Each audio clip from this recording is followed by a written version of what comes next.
আগামী 7ই মে মুর্শিদাবাদ লোকসভা কেন্দ্রের নির্বাচন। তার আগে সব রাজনৈতিক দল শুরু করেছে জোর কদমে প্রচার।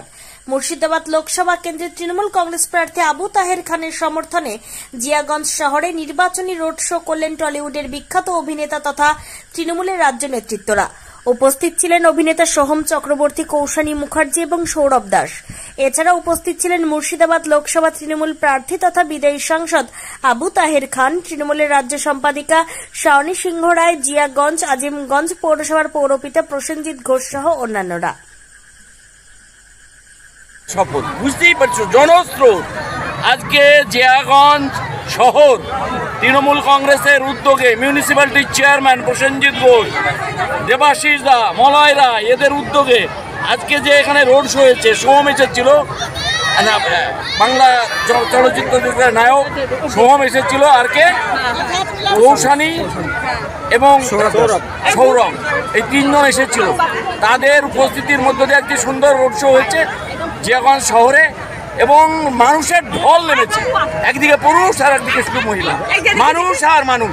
আমরা ভীষণ এই রোড শো কতটা আশ্বাস পেলেন? আশ্বাস কি, মানুষ তো উজাড় করে আমাদেরকে আশীর্বাদ করছে, মমতা বন্দ্যোপাধ্যায়কে আশীর্বাদ করছে, মানুষের উজাড় করা ভালোবাসার মধ্য দিয়ে আজকে আমরা ভীষণ আপ্লুত এবং খুশি। আমাদের জিয়াগঞ্জ তৃণমূল কংগ্রেসের পক্ষ থেকে মহামিছিল, এই মহামিছিলে আমাদের র্যালিতে উপস্থিত ছিলেন সোহম, কৌশানী এবং সৌরভ, এবং দুধারে মানুষের যেভাবে দল এবং স্বতঃস্ফূর্তভাবে মানুষ যেভাবে রাস্তায় নেমেছিল, এটা দেখার মতন। আমাদের জয় শুধু সময়ের অপেক্ষা। জিয়াগঞ্জ আজিমগঞ্জ পৌরসভা এবং জিয়াগঞ্জ থানা এলাকা এবারে আমরা ব্যাপক লিড দেবো, এই আশা নিয়ে আমরা পথে নেমেছি।